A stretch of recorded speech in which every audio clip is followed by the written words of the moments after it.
हाय बच्चा लोग, तो मैं हूं बसंत खान और आप मुझे देख रहे हो बिटवीन बी पे बी फॉर बायोलॉजी। तो आज का जो हमारा टॉपिक है उसमें हम लोग जल्दी से शुरू करने वाले हैं क्या oogenesis के बारे में कि oogenesis किस तरह से होती है, उसके क्या क्या फेज होते हैं। तो नॉर्मली आपको हम जल्दी से समझाते हैं, ठीक है। इससे आए हुए 2 सवाल हैं, तो इस 2 सवाल को मैं इसी टॉपिक में डिस्कस कर लूंगा कि वो सवाल क्या थे, ठीक है। तो टॉपिक को शुरू करते हैं। टॉपिक क्या है? टॉपिक है oogenesis, ठीक है। तो oogenesis से आप क्या समझते हो? ठीक है, oogenesis is just the process of formation of ovum. क्या है? Process of formation of ovum के फॉर्मेशन का ही तो प्रोसेस है। और ये जो ओवम के फॉर्मेशन का प्रोसेस है ये होता कब है और कब से शुरू होता है, तो थोड़ी सी उसकी भी बात कर लेते हैं, ठीक है। देखो, जो oogenesis होती है उस oogenesis में रिक्वायर्ड होती है हमको oogonia की। इससे पहले मैं आपको बता चुका हूँ जब मैंने ओवरी का सेक्शन काट के आपको दिखाया था, तो उसमें कई सारी बातें हुई थी, ठीक है। तो एक बात यह है कि जो oogonia होती है, oogonia का जो फॉर्मेशन होता है वो पहले ट्राइमेस्टर से स्टार्ट हो जाता है, ठीक है। जो ये फीमेल फीटस होती है, होती है, ठीक है, जब इसका डेवलपमेंट, एम्ब्रियोनिक डेवलपमेंट जब चल रहा होता है, क्या चल रहा होता है? एम्ब्रियोनिक डेवलपमेंट, है ना। तो जब एम्ब्रियोनिक डेवलपमेंट चल रहा होता है तो जो फर्स्ट ट्राइमेस्टर होता है उसी दौरान oogonia फॉर्मेशन स्टार्ट हो जाता है। क्या हो जाता है? oogonia फॉर्मेशन स्टार्ट हो जाता है। और बर्थ के बाद कोई भी oogonia नहीं बनती। तो लिख सकते हो no oogonia is formed, no oogonia formed after birth. बच्चे की जब वो बर्थ हो जाएगी तो बर्थ के बाद कभी भी oogonia का फॉर्मेशन नहीं होता। ओके, तो चलो हम जल्दी से सीखते हैं कि oogonia का जो फॉर्मेशन है उसके बाद की सेल्स का जो फॉर्मेशन है, क्योंकि आज हम लोगों को पढ़ना है किसमें? oogenesis में, ठीक है। तो जल्दी से इसको लिखते हैं। और इतनी तो बात आई होगी, आपको ये समझ में आई होगी नॉर्मली, ठीक है। लेकिन अब बात करें साइट की, ठीक है, किस जगह पर होता है। तो फर्स्ट ऑफ ऑल आपको ये बात तो पता होगी कि oogenesis की जो साइट होती है वो होती है ओवरी। लेकिन ओवरी में ऐसा क्या होता है जो oogenesis हो जाती है? आपको ये पहले मैं बता चुका था कि अगर आप ओवरी में जाओगे तो ओवरी में मिलती है क्या? Germinal epithelium. क्या मिलती है? Germinal epithelium. क्या मिलती है? Germinal epithelium. या ये जो एपिथेलियम है ये कहाँ की होती है? ओवरी की वॉल की होती है। Germinal epithelium of wall of ovary. क्या? Wall of ovary. तो इतनी बात नॉर्मली क्लियर है। और मैंने आप लोगों को इससे पहले के लेक्चर में हम लोग देख लेना, जहां पर स्पर्मेटोजेनेसिस मैंने पढ़ाई थी, तो सेम ये उसी की तरह ही होता है। जो 3 फेज मैंने बताए थे कि पहला फेज जो होता है वो मल्टीप्लिकेशन फेज होता है, सेकंड फेज जो होता है वो ग्रोथ फेज होता है, और थर्ड फेज जो होता है वो क्या होता है? वो मियोटिक फेज होता है। क्या? डेवलपमेंट फेज होता है, ठीक है। डेवलपमेंट जब उसका होता है तो उसकी बात करेंगे, ठीक है। पहला जो हमने बोला, किसका बोला? पहला बोला मैंने डिवीजन फेज, दूसरा बोला ग्रोथ फेज, और तीसरा जो होता है वो मैचुरेशन फेज ही होता है। नॉर्मली इसमें मियोसिस होती है। तो यहाँ पर भी कुछ ऐसा ही होने वाला है। जरा देखो कि जो ये जर्मिनल एपिथेलियम है, ठीक है, ये जर्मिनल एपिथेलियम पहले फेज में जाती है। किसमें जाती है? पहले फेज में। और पहला फेज क्या था? पहला फेज था डिवीजन फेज। कौन सा फेज था? Division phase. तो पहला फेज हम डिवीजन फेज नहीं लिख रहे हैं, बिकॉज आपको ये बात आई होप पता होगी कि आपने इससे पहले का लेक्चर देख रखा होगा, ठीक है। तो जब जर्मिनल एपिथेलियम में पहला फेज होगा, मतलब डिवीजन फेज होगा, उस दौरान फॉर्मेशन होगा किसका? उस दौरान फॉर्मेशन होगा oogonia का। किसका होगा?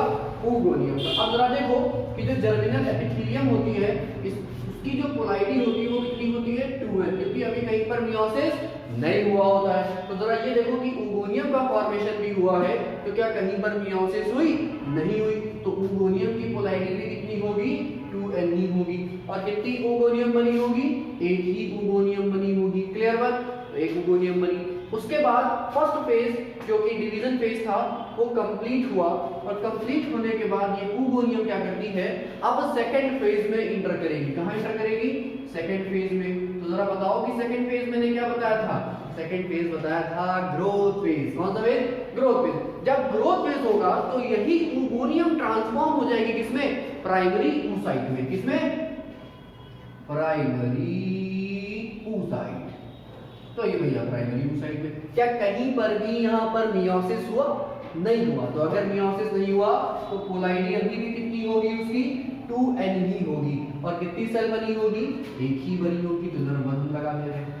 अब जरा देखो, दो फेज हमारे कंप्लीट हो गए। अब तीसरे फेज पे आ जाए। बताया था कि जो तीसरा फेज होता था वो क्या होता था, तीसरे फेज को ही बोलते थे मैच्योरेशन फेज। और तीसरा फेज दो सब फेज में डिवाइड हो जाता है, मतलब मियोसिस फर्स्ट और मियोसिस सेकंड में। तो अब ये जो प्राइमरी oocyte तैयार है, अब ये जाएगी किसमें, थर्ड के पहले वाले फेज में। किसमें जाएगी, थर्ड के पहले वाले फेज में। तो थर्ड फेज का जो ए फेज होगा ये उसमें जाएगी। और आपको यहाँ पर मैंने बता रखा था कि पहला फेज जो होता है, पहला फेज जो होता है वो क्या होता है, उसको बोलते हैं मल्टीप्लिकेशन फेज। क्या बोलते थे, मल्टीप्लिकेशन फेज। क्या बोलते थे, मल्टीप्लिकेशन फेज। सेकेंड फेज जो होता था उसको कहते थे क्या, उसको कहते थे ग्रोथ फेज। क्या कहते थे, ग्रोथ फेज। ये पहले भी मैं बता चुका था, एक बार फिर से आ गई बात। तो थर्ड फेज जो था उसको दो पार्ट में बांट दिया था, एक ए और एक बी। ए जो, अब देखो थर्ड फेज का नाम बता दें, थर्ड फेज का नाम होता है मैच्योरेशन फेज। क्या होता है, मैच्योरेशन फेज। क्या होता है, मैच्योरेशन फेज। लेकिन उसको दो पार्ट में बांट देते हैं। पहला फेज जो होता है वो होता है मियोसिस फर्स्ट, सेकंड जो होता है वो क्या होता है, वो होता है मियोसिस सेकंड। फाइनली क्या होता है, कंप्लीट हो जाती है। तो जो ए फेज होगा वो कौन सा फेज होगा, वो भैया मियोसिस फर्स्ट फेज होगा। अब अगर मियोसिस फर्स्ट हुई है तो मियोसिस फर्स्ट में अगर एक सेल इंटर करती है तो अगर वो सेल 2n है तो वो दो सेल बनाएगी और दोनों सेल की पोलैरिटी कितनी हो जाएगी, n हो जाएगी। फर्दर ये दो n सेल इसमें इंटर करेंगे बी फेज में और दो से कितनी बन जाएगी, 4 बन जाएगी। तो फाइनली मियोसिस में कितनी सेल बनती है at the end of the division, 4 cell बनती है। ये तो सभी को पता होगा, तो वहीं पर हम लोगों को देखना। और जब मैंने स्पर्मेटोजेनेसिस पढ़ाई है तो इसको बहुत ही अच्छे से समझाया, तो प्लीज एक बार पीछे लेक्चर में जाओ और जाके देख लो जाके उसको, ठीक है। तो ये प्राइमरी oocyte बन चुकी। प्राइमरी oocyte थर्ड के ए फेज में गई, मतलब थर्ड के ए फेज में गई। इसका मतलब एक सेल से भी क्या सेल बनने वाली है, दो सेल बनने वाली है। अब ये जो दो सेल बनेगी वो एक जैसी नहीं बनेगी। स्तंभ के केस में तो एक जैसी बनी थी, लेकिन रोगों के केस में ऐसा नहीं होता। अब नहीं होता तो इससे जो दो सेल बनी होंगी जरा उन सेल्स को देखो, उन सेल्स को देखो। उसमें से एक सेल जो बनेगी वो कहलाएगी क्या, अगर ये प्राइमरी oocyte है तो वो कहलाएगी क्या, सेकेंडरी oocyte। क्या कहलाएगी, वो कहलाएगी सेकेंडरी oocyte। और सेकेंडरी oocyte कितनी बनेगी, एक ही बनेगी। और सेकंड जो बनेगी वो बनेगी पोलर बॉडी। क्या बनेगी, पोलर बॉडी। क्या बनेगी। अब देखो हुआ क्या है, मियोसिस फर्स्ट हुआ है और हमने कहा कि जब कभी मियोसिस फर्स्ट होगा अगर 2n सेल इंटर करेगी तो दो सेल बनेगी, दोनों की पोलैरिटी कितनी हो जाएगी, n। तो समझ जाओ कि सेकेंडरी oocyte की पोलैरिटी भी n है और पोलर बॉडी की भी पोलैरिटी कितनी है, n है। ये भी एक बनी है और ये भी एक ही बनी है। तो इस पोलर बॉडी को नाम दे दिया जाता है, इसको कहते हैं फर्स्ट पोलर बॉडी।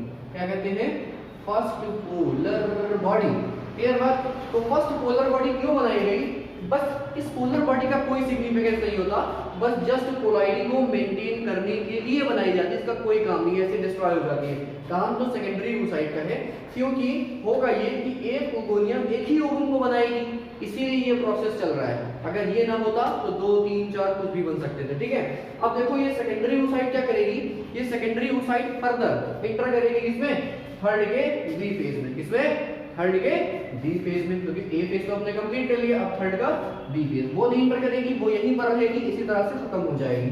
क्लियर बात। अब सेकेंडरी oocyte जो होगी वो किसमें इंटर करेगी, वो इंटर करेगी थर्ड के बी फेज में। किसमें, थर्ड के बी फेज में। अब जब देखो ये थर्ड के बी फेज में इंटर करेगी तो होगा ये कि ये जो बॉडी n होती, हमने कहा कि जो दो सेल n थी वो दोनों सेल यहाँ पर बी फेज में इंटर करती है और ये 2 से 2 बनेगी और इससे भी क्या हो जाएगी, ये 2 बनेगी। इसकी पोलैरिटी n है, इसकी पोलैरिटी n है। और मियोसिस सेकंड जो होता है is just like a ordinary division, इसकी तरह ऑर्डिनरी डिवीजन की तरह, मतलब जो सेल की पोलैरिटी a होगी वही इसकी होगी, वही इसकी होगी, जो इसकी होगी वही इसकी होगी, वही इसकी होगी। तो ऑल ओवर हमको पता था कि जो मियोसिस होता है वो 2 पार्ट में कंप्लीट होता है, मियोसिस फर्स्ट और मियोसिस सेकंड। तो ऑल ओवर हम मियोसिस फर्स्ट और मियोसिस सेकंड को मिला के क्या बोलेंगे, मियोसिस ही तो बोलेंगे। तो आप जरा सोचो कि एक मियोसिस अगर हुआ होगा तो फाइनली कितनी सेल बन के आई है, 4 सेल बन के आई है। तो मियोसिस की कंडीशन तो पूरी हो रही है, लेकिन एक मेंस्ट्रुअल साइकिल में एक ही ओवम बनाना है एक ओवोनियम से, तो उसके लिए ये प्रोसेस चल रहा है। क्लियर बात? तो जब थर्ड का बी फेज होगा तो अगर मान लो कि ये सेकेंडरी oocyte की जो पोलर बॉडी होगी वो तो इंटर नहीं करेगी, तो उसको आप हटा दो, एक बची थी क्या सेकेंडरी oocyte। अब ये सेकेंडरी oocyte क्या करेगी, थर्ड के बी फेज को कंप्लीट करेगी। कंप्लीट करेगी तो क्या बनाएगी, ये भी दो सेल बनाएगी। अब जब ये दो सेल बनाएगी तो एक सेल जो होगी वो होगी ऊटेड, एक सेल क्या बनेगी, वो बनेगी ऊटेड, और जो सेकंड सेल बनेगी वो कहलाएगी सेकंड पोलर बॉडी। क्या कहलाएगी, वो कहलाएगी सेकंड पोलर बॉडी। क्लियर बात? और बताया था कि जब मियोसिस सेकंड होगा तो जो पोलैरिटी इस सेल की है वही पोलैरिटी दोनों सेल की होगी, तो वही पोलैरिटी ऊटेड की होगी और वही पोलैरिटी सेकंड पोलर बॉडी की होगी। ये भी एक बनेगी और ये भी एक ही बनेगी। क्लियर बात? तो आइए आपको ये बात समझ में आई क्योंकि अब ये ऊटेड बन के तैयार हो गया। अब अगर ये ऊटेड बन के तैयार हो गया तो इसी ऊटेड को नाम देते हैं क्या, इसी ऊटेड को नाम देते हैं ओवम। और ओवम जब बनता है तो इसमें कोई मेटामॉर्फोसिस नहीं होती, कोई भी चेंज नहीं होता, बिना चेंज के हम इसको बोल देते हैं क्या, बिना चेंज के हम इसको ओवम बोल देते हैं। जरा एक चीज देखो, एक इसमें कुछ बातें थी, वो बातें मुझे बतानी है नॉर्मली यहाँ पर। तो देखो हुआ क्या होगा कि oogonia से प्राइमरी oocyte का जो सफर था वो होता है फीटल लाइफ में। कहाँ होता है, फीटल लाइफ में। ये फीटल लाइफ में ही होगा कि जब वो बच्ची फीटस थी जब ये प्रोसेस होगा, ठीक है। उसके बाद जो ये सेकेंडरी oocyte का केस होता है, मतलब प्राइमरी oocyte से सेकेंडरी oocyte तक के बनने का सफर जो होता है ये प्यूबर्टी एज में होता है, मतलब ड्यूरिंग द मेंस्ट्रुअल साइकिल। तो इसमें लिख सकते हैं क्या, इसमें ये बात लिख सकते हैं कि आफ्टर प्यूबर्टी, क्या लिख सकते थे, after puberty during menstrual cycle, during menstrual cycle. अभी मेंस्ट्रुअल साइकिल क्या है, आपको नाम आया है, इसमें इस्तेमाल करेंगे हम, मेंस्ट्रुअल साइकिल दिखाएंगे आपको कि किस तरह से मेंस्ट्रुअल साइकिल चलता है, ठीक है। उसके बाद ऊटेड से ओवम तक का सफर जो होता है ये जब होता है जब स्पर्म की एंट्री होती है ड्यूरिंग फर्टिलाइजेशन। तो इसमें लिख सकते हैं after entry of sperm, after entry of sperm during fertilisation, clear बात? तो फर्टिलाइजेशन के समय ये प्रोसेस होता है, मतलब ओवम जो ओवरी से बन के आता है उसको ओवम नहीं कहते हैं, उसको क्या कहते हैं, उसको सेकेंडरी oocyte कहते हैं। जब इस सेकेंडरी oocyte में स्पर्म फ्यूज करेगा तभी वो ऊटेड या तभी वो ओवम कहलाता है। क्लियर बात? तो चलो एक सवाल पूछा गया था, कहने लगे कि जो n नंबर ऑफ ओवम है उनको बनाने के लिए कितनी ओवोनिया चाहिए होती है। n नंबर ऑफ ओवम बनाने के लिए कितनी ओवोनिया चाहिए, देखो एक ओवोनिया थी तो एक ही तो ओवम बन रहा है। सवाल में सही था, लेकिन स्पर्म के लिए बात बदल जाएगी। तो लिख सकते हो for the formation of n number of ovum, अगर 10 ओवम चाहिए तो 10 ओवोनिया चाहिए, 100 ओवम चाहिए तो 100 ओवोनिया चाहिए, अगर n ओवम चाहिए तो ओवोनिया भी कितनी चाहिए होगी, वो भी आपको n ही चाहिए होगी। क्लियर बात? और n सीधा सीधा ये भी कह सकते हैं कि n नंबर ऑफ ओवम बनाने के लिए कितना मियोसिस, एक मियोसिस, क्योंकि एक मियोसिस से एक ही तो ओवम बन रहा है। क्लियर बात? लेकिन अगर स्पर्म की बात करेंगे तो स्पर्म के लिए बात बदल जाती है, कहते हैं for the formation of n number of sperm, जो स्पर्मेटोगोनिया होती है वो कितनी चाहिए होती है। लिख दे यहाँ पर सवाल लिख दे, फॉर द फॉर्मेशन ऑफ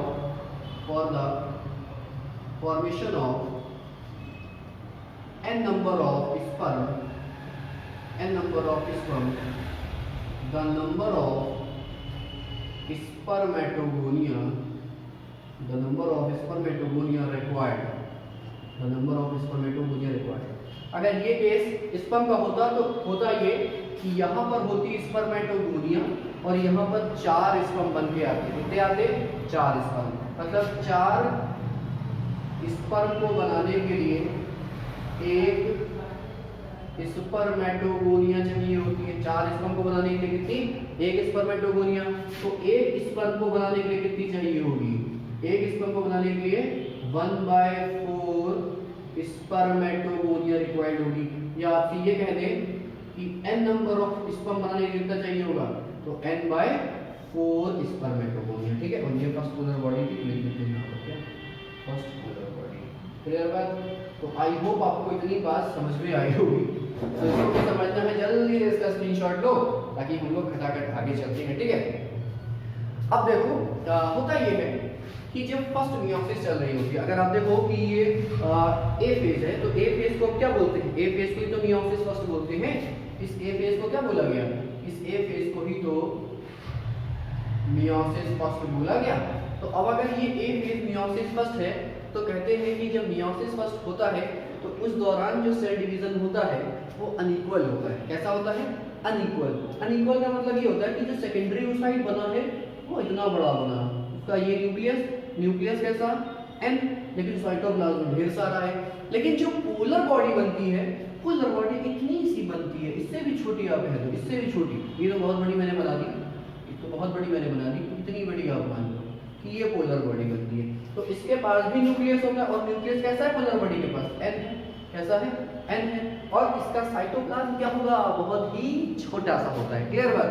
अब ये कह रहे हैं कि पोलर बॉडी जो बनती है वो बस पोलैरिटी को मेंटेन करने के लिए बनती है, इसका कोई सिग्निफिकेंस नहीं होता। अब जरा देखो कि जो ये बी फेज था, बी फेज को हमने क्या बोला? बी फेज को हम लोगों ने मियोसिस सेकंड बोला। अब मियोसिस सेकंड भी क्या होता है? जाति करता है। जाति करने का मतलब ये भी पूरा का अनइक्वल ही होता है। तो अनइक्वल जब होगा तो ऊटिड जो बनेगा, ऊटिड ये बना, क्या बना? ये बना। और सेकंड पोलर बॉडी जो बनेगी वो कितनी सी बनेगी? मतलब इतनी सी बन जाएगी। ठीक है, तो इसीलिए जो साइटोप्लाज्म दोनों में डिस्ट्रीब्यूट होता है वो अनइक्वली डिस्ट्रीब्यूट होता है। न्यूक्लियस इसके पास भी एन, न्यूक्लियस इसके पास भी एन, ठीक है, लेकिन साइटोप्लाज्म के पास देखिए अबंडेंट अमाउंट है, लेकिन इसके पास साइटोप्लाज्म नहीं होता है। सो आइए आपको ये बात समझ में आ जाएगी। जल्दी से इसका स्क्रीनशॉट लो, कि थोड़ी सी कुछ बातें बाकी जल्दी से उनको भी बता देते हैं। ओके, अब कह रहे हैं कि जो ओवोनिया का डेवलपमेंट होता है ये फीटल लाइफ में स्टार्ट होता है। ये मैंने आप लोगों को पहले बता दिया था कि फर्स्ट ट्राइमेस्टर में स्टार्ट होता है, ठीक है। लेकिन इस दौरान जो ये फीटल लाइफ में जो ये प्राइमरी oocyte बनी थी, आप जो ये देख रहे हो कि जो प्राइमरी oocyte बनी थी ये मियोसिस फर्स्ट में जब जा रही होगी, किसमें जा रही होगी? मियोसिस फर्स्ट में। इसमें मियोसिस फर्स्ट, ठीक है। मियोसिस फर्स्ट में क्या होता है? Prophase, metaphase, anaphase, telophase, cytokinesis होगी कि नहीं होगी? तो मियोसिस फर्स्ट के प्रोफेज फर्स्ट में, मियोसिस फर्स्ट के प्रोफेज फर्स्ट में इसको रोक दिया जाता है। क्या? रोक दिया जाता है, ठीक है। तो जब प्राइमरी oocyte से ये सेकेंडरी oocyte में जा रही होगी तो क्या कर दिया जाएगा? इसको मियोसिस फर्स्ट के प्रोफेज फर्स्ट में रोक दिया गया। अब जब रोका गया, लेकिन रोकने का ये मतलब नहीं कि जिंदगी भर के लिए रोक दिया गया, ऐसा कुछ नहीं होता, ठीक है। टेम्परेरली रोका गया, और टेम्परेरली मतलब किसी को रोकना, कि इसको रख लेना, मतलब अरेस्ट कर देना, कुछ समय के लिए रोक देना, ठीक है, वो कहलाएगा टेम्परेरली अरेस्ट, ठीक है। तो कहते हैं कि मियोसिस फर्स्ट के प्रोफेज फर्स्ट में इस प्राइमरी oocyte को सेकेंडरी oocyte में जाने से रोक दिया जाता है। इसको कहते हैं क्या? इसको कहते हैं temporarily arrest of primary oocyte। क्या कहते हैं? मतलब कुछ समय के लिए रोका गया, ठीक है। और इसी को कहते हैं क्या? इसी को कहते हैं जो ये रुका यहाँ पर, इसी को कहते हैं फर्स्ट मियोटिक अरेस्ट। यहीं पर होगा वो, यहीं पर ऐसा होगा, उसको बोलेंगे क्या? फर्स्ट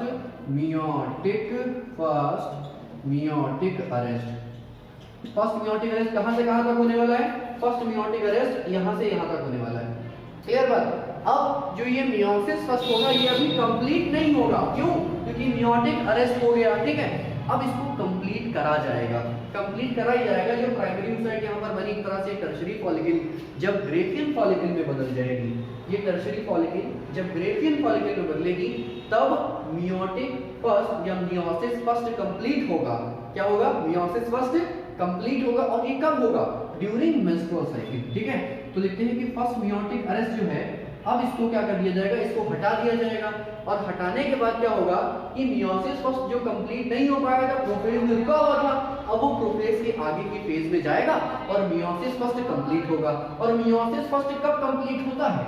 मियोसिस फर्स्ट कब कंप्लीट होता है? During menstrual cycle, during menstrual cycle. Clear बात? तो जब मेंस्ट्रुअल साइकिल आएगा जब तो सेकेंडरी oocyte आएगा, और सेकेंडरी oocyte को हम लोग क्या कहते हैं? Graafian follicle. बताया था आपको ग्रेफियन फॉलिकल के पास क्या होता है?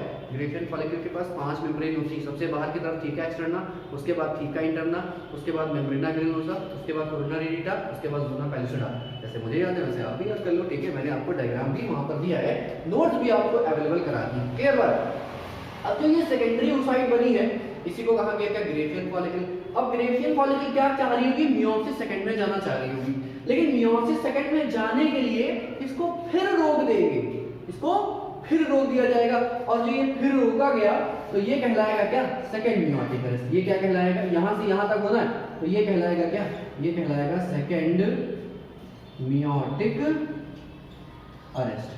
अब भैया सेकंड, अभी एक अरेस्ट से छूट के आया, अब दूसरा अरेस्ट आ गया, क्या दूसरा अरेस्ट आ गया। अब दूसरा अरेस्ट जब आया होगा तो देखो वो कब हुआ होगा, जैसे ये मियोसिस फर्स्ट के प्रोफेज फर्स्ट में हुआ था वैसे ये मियोसिस सेकंड के मेटाफेज सेकंड में होगा। कब होगा, मियोसिस सेकंड के मेटाफेज सेकंड में। अब कुछ बच्चों को ये समझ में नहीं आ रहा होगा कि what is prophase what is metaphase, बेटा परेशान मत हो, जब सेल साइकिल पढ़ाएंगे तो उसको मैं एक्सप्लेन वहां पर कर दूंगा, क्लियर बात। तो ये क्या था, ये सेकंड मियोटिक अरेस्ट था, और सेकंड मियोटिक अरेस्ट आपको कब देखने को मिला, जब ये सेकेंडरी oocyte ओटिड में जा रही थी, ठीक है। अब कहते हैं कि जो सेकंड मियोटिक अरेस्ट होता है वो क्यों हो जाता है, तो सेकंड मियोटिक अरेस्ट जो होता है वो होता है एमपीएफ की वजह से। किसकी वजह से, एमपीएफ की वजह से। एमपीएफ को कहते हैं क्या, मेटाफेज प्रमोटिंग फैक्टर। क्या कहते हैं, मेटाफेज, लिख देते हैं यहां पर, metaphase promoting factor.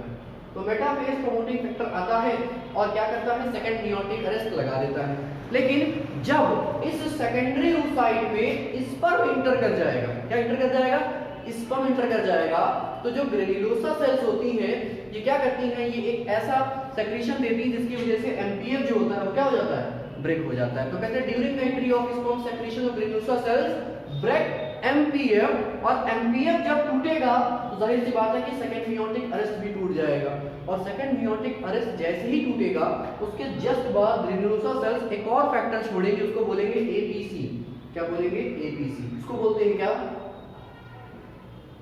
Anaphase promoting complex. क्या बोलेंगे, एनाफेज प्रमोटिंग कॉम्प्लेक्स। और एनाफेज प्रमोटिंग कॉम्प्लेक्स जैसे ही आएगा तो मेटाफेज के बाद एनाफेज, एनाफेज के बाद टीलोफेज, ये सारी की सारी कंप्लीट हो जाएंगी, और ये सेकेंडरी oocyte तुरंत कन्वर्ट हो जाएगा ओटिड में और बना देगा क्या, एक सेकंड पोलर बॉडी। तो कह देंगे क्या, फर्टिलाइजेशन हो गया। तो फर्टिलाइजेशन के समय ही क्या होता है, फर्टिलाइजेशन जैसे ही हो रहा होगा इस सेकेंडरी oocyte में, इसका जो सेकंड मियोटिक अरेस्ट है वो टूटेगा, और ये क्या करेगी, सेकंड मियोसिस को कंप्लीट करेगी, और कंप्लीट करके oocyte में बदलेगी, और अपने और साथ साथ में एक पोलर बॉडी भी बना देगी, और उसी oocyte को हमने ओवम बोल दिया। तो ओवम टर्म जो होता है वो फर्टिलाइजेशन से पहले नहीं दिया जाता, क्लियर बात। तो अब आप कभी भी ओवम को विदाउट फर्टिलाइज्ड एग के फॉर्म में नहीं बोलोगे, आप उसको एग बोल दोगे नॉर्मली, लेकिन ओवम नहीं बोलोगे। क्यों, क्योंकि ओवम जो नाम दिया जाता है वो कब दिया जाता है, वो आफ्टर द फर्टिलाइजेशन। ये नीट 2000 समथिंग 13 या सॉरी उस टाइम तो ये 13 और 12 का पूछा गया सवाल है कि ओवम को ओवम कब कहते हैं, कब कहते हैं, तो भैया आफ्टर द फर्टिलाइजेशन या after the entry of sperm. Sperm enter करेगा तो फर्टिलाइजेशन करेगा और उसी टाइम ओवम का फॉर्मेशन कर देगा। सो आई होप आपको ये बातें समझ में आई होंगी। छोटी छोटी बातें हैं लेकिन काफी कॉम्प्लेक्स बन जाती है अगर आपको ये बातें पता ना हो तो प्लीज अगले लेक्चर का वेट करना, ठीक है, बिकॉज लेक्चर स्टार्ट होना फिर से शुरू हो गया है, थोड़ा सा बिजी रहते थे इसीलिए। तो लेक्चर स्टार्ट होना शुरू हो गया है, आपको इसी के बाद का लेक्चर जल्दी ही मिलेगा जिसमें लोग बात करने वाले किसकी, स्ट्रक्चर ऑफ ओवम की। स्पर्म की तो बात कर चुके हैं, तो स्ट्रक्चर ऑफ ओवम की बात करनी है। तो मिलेंगे आपसे अपने नेक्स्ट लेक्चर में, till then bye bye, revise करते रहो।